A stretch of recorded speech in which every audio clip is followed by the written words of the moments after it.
ببین نخستین چیزی که اینجا ما داریم به نام پیج داریم. پیج صفحه معنی صفحه. فرض کن شما رفتین فایل، بعد نیو رفتین اینجا انتخاب کردین بیزنس کارت و شما انتخاب کردین آمدین بیزنس کارت ساختین دیگه میشه. بیزنس کارت ساختین و میخواین که این بیزنس کارتی که ساختین به چی کار بکنید؟ عقبش رو بسازید. یعنی در حقیقت تو نیاز به یک صفحه جدید داری که به خاطر از او اینجا شما کلیک بکنین و بعد برین قسمت پیج اینجا براش تعریف بکن بگو انزرت بلنک پیج. انزرت یعنی ایجاد بکن یک صفحه کاملا جدید. یکی و بعد میشه که انتخاب بکنیم برای چی بگیم اینجا. آپشن بعدی که داریم برام انزرت دوپلیکیت پیج داریم. این دوپلیکیت خیلی جالب است و خیلی کاربردی هم است. فرض کن شما اخبار ساختین و میخواید که از این اخبار عین خصوصیات یک پیج دیگه ایجاد بکنید. این دقیقاً این صفحه رو میخواید چی بکنید؟ کپی بکنید صفحه بعد. که باز برای چی میگه اینجا انزرت دوپلیکیت پیج.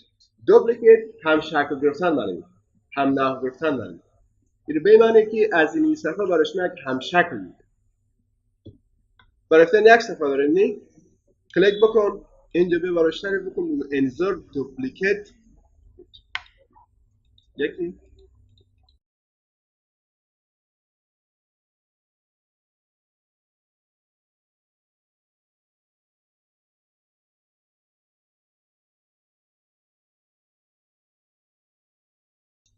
و اینجا ببین چیز بعدی که ما داریم به نام انزرت پیج داریم یا پیجز برش. شما فکر بکنید میخواین که یک مجله بسازید. یک مجله هم حداقل باید 20 صفحه باشه. نمیشه با 2-3 صفحه شما یک مجله تشکیل میدید. یعنی باید بیشتر از 20 صفحه باشه. که به خاطر از اون شما اگر اینجا بین براش انزرت بلنک پیج بگین به این معنی که برای شما یک صفحه ایجاد میکنه. و شما چطور کار بکنید که به شکل کاستوم یعنی دلخواه صفحات ایجاد بکنید.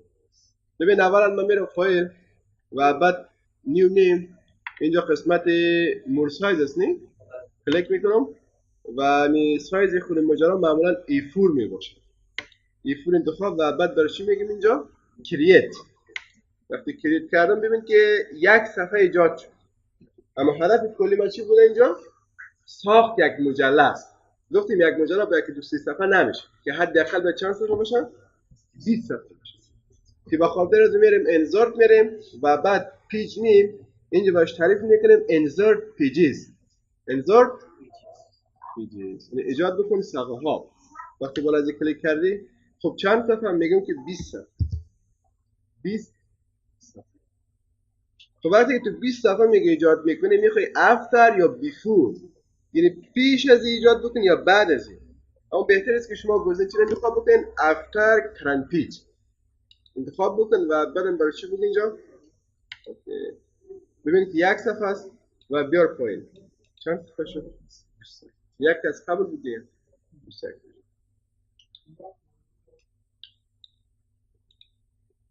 سوالی نیست و چیز بعدی که اینجا ما داریم به نام دیلیت داریم. میشه که شما با استفاده از ابزار دیلیت چیکار بکنید صفحات رو دیلیت کنید. فرض کن من میگم صفحه ششم نباشه چون لازم نداره برام براش تعریف میکنم دیلیت. صفحه 6 چی شد؟ دیلیت شد اما تا چند صفحه آمده؟ یکم خود دیلیت شد دیگه. این انتخاب بکن برو دیلیت. اما اگر تو کار داشتی که در مجموع 15 یا 20 صفحه دیلیت بکنی باز اینجا کلیک بکن بیار اسکرول بالا بگو بغیر از صفحه یک دیگه کلش دیلیت شد. که در این حالت شما چی رو محکم بگیر از کیبورد؟ شیفت محکم بگیر کلیک بکن. حالا که کلیک کردی ببینید که کل صفحات رو برای شما چیکار کرد؟ و رایت کلیک بکن بعد برای چی بود اینجا؟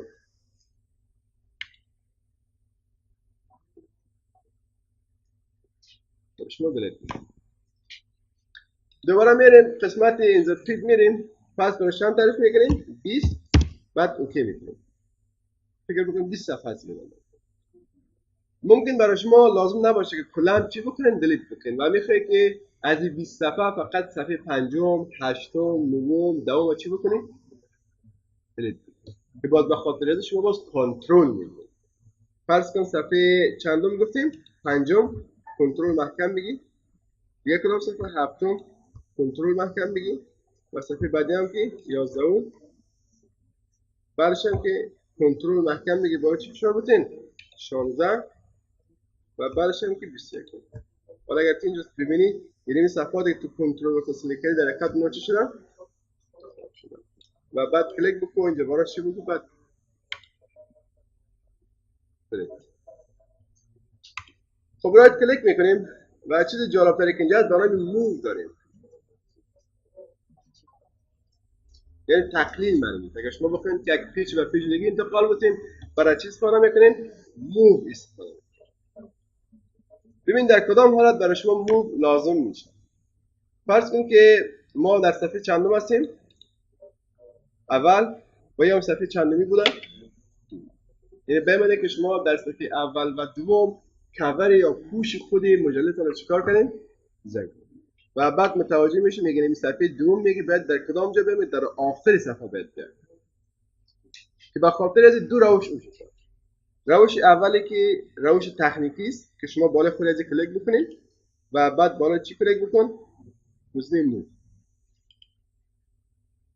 گزینه موو کلیک بکن و اینجا بگو که در کجا صفحه دور انتقال بده، بگو در صفحه بعد از 16 چون افتر هست یعنی بعد از و بعد اینکه بکنی صفحه دو بعد از صفحه 16 انتقال.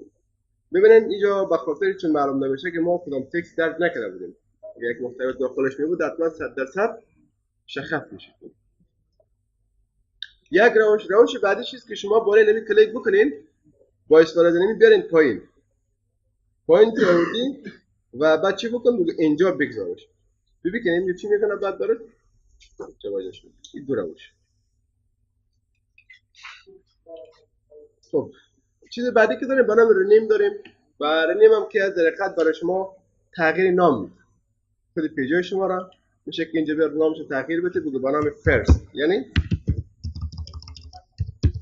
اول اینو بیا تغییر بده بگو نام ازی چند باشه سکند و بعد پایین بیا نوشته بکن میشه که کلش میشه بعد چی بکنید نامش تغییر بده. اینجا که رنیم بری نوشته چی بود نام ازی میگه. اما چیزی که بسیار جالب و قابل بحث است به نام اینترسکشن است. اگرچه ما سکشن ها داور هم بحث کرده بودیم دقت با اسم سکشن چی کار میکنیم ما فصل بندی میکنیم خود داکومنت خود.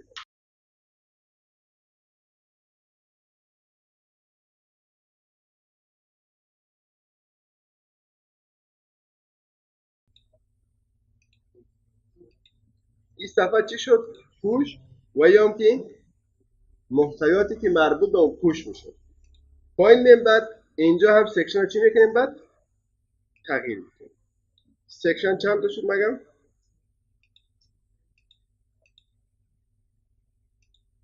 چند سکشن جو کردیم 4 سکشن تنها کارش نیست مثل داورد میکنیم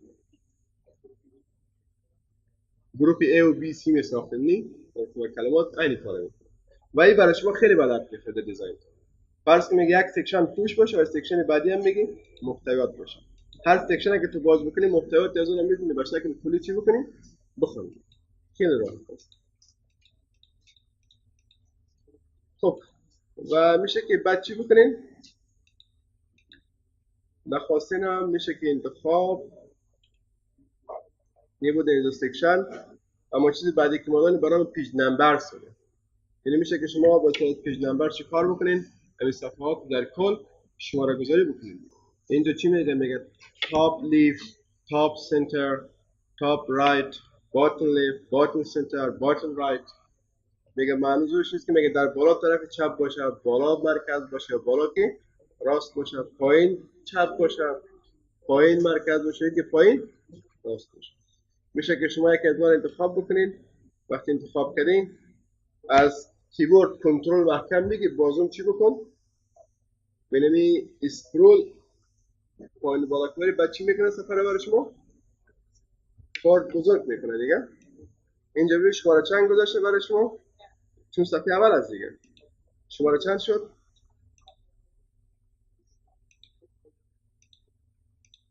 مکمل صفحات برای شما شماره گذاری میکنه. میبینید؟ این خوبی چی هست؟ پیج نمبر است. بعد شما قسمت فرمت پیج نمبر برین چی کار بکنین؟ همین شکل خود نمبر رو تغییر بدین. مثل که به زبان چی بگیم رومی میگن نه؟ لاتین کلیک بکن اینجا بیا، بعد رومی انتخاب بکن.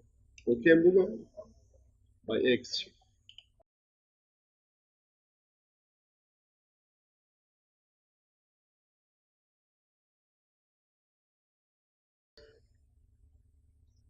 اینجا کلیک بکن. این خیلی جالب است. فرض کن که شما میخواین که یک مجله بسازین، نه؟